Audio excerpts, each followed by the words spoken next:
Hi everyone, so I'm Kudam Nemo from Epic Energy. I'm here in Mutare where we have installed a 500 kilowatt system.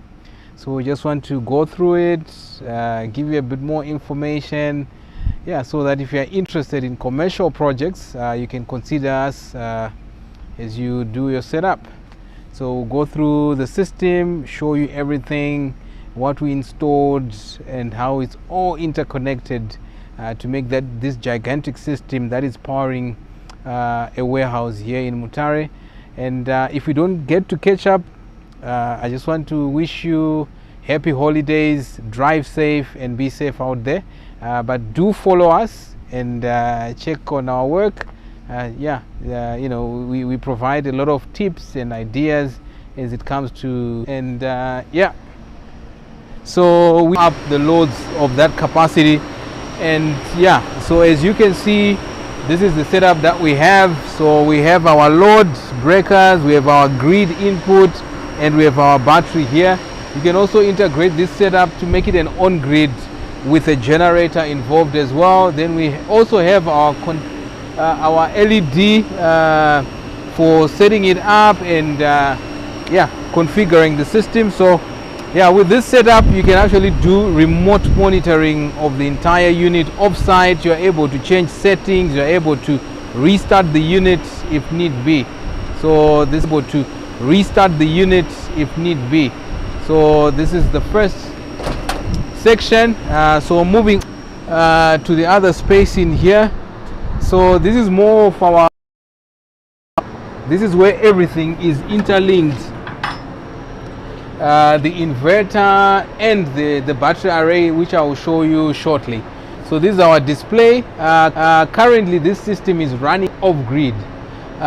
It's generating solar power and the loads. So we actually have the battery bank and the solar array supporting this entire facility.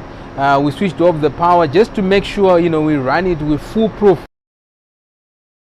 If you want to consider powering a factory, if you want to consider powering a warehouse as massive as this one, I'm sure we'll just showcase the entire warehouse and roof in just a minute.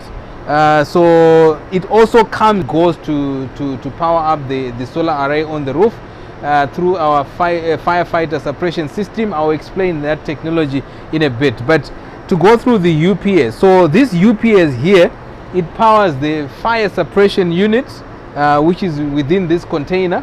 So what it basically means, if there is a fault with this solution or there's a fire of sort that is happening within the container itself,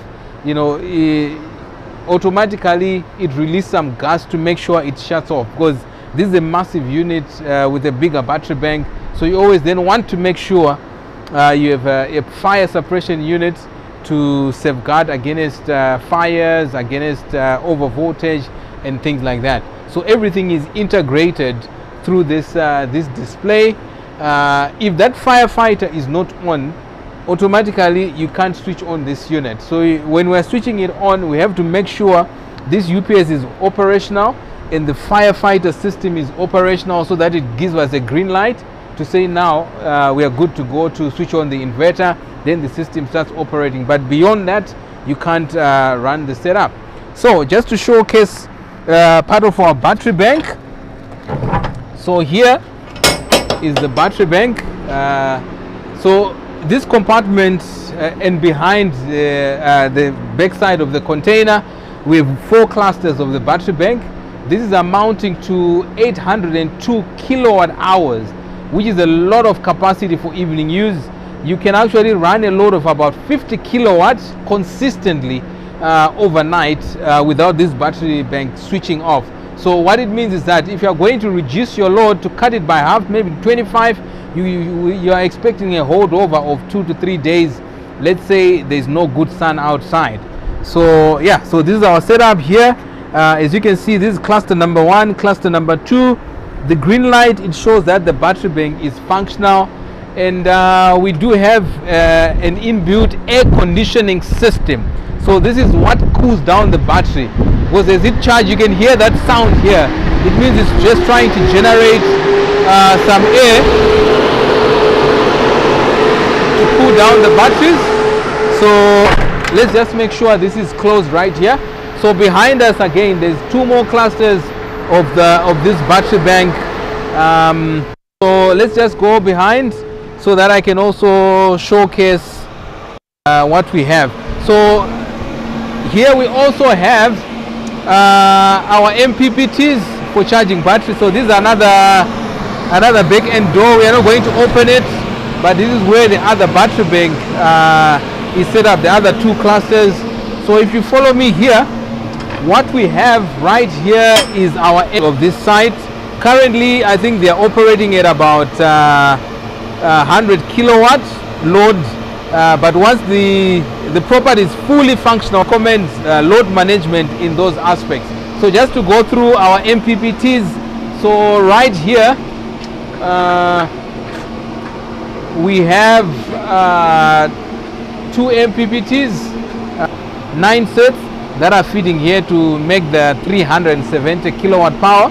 But the way our system works is very smart, because with the firefighter system, that firefighter system, we connect our array into the firefighter system first, then from the firefighter system it comes out and goes into the combiner box.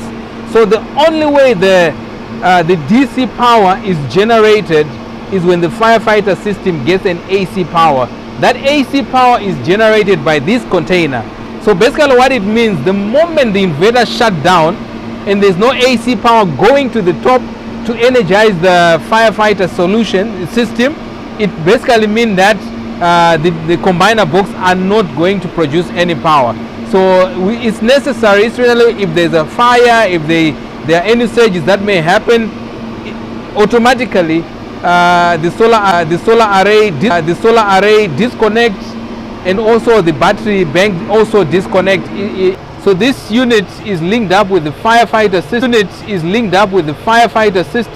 So the moment I press it from the solar array, then the moment it's on the solar array, then the moment it's outside, so basically that's what we have.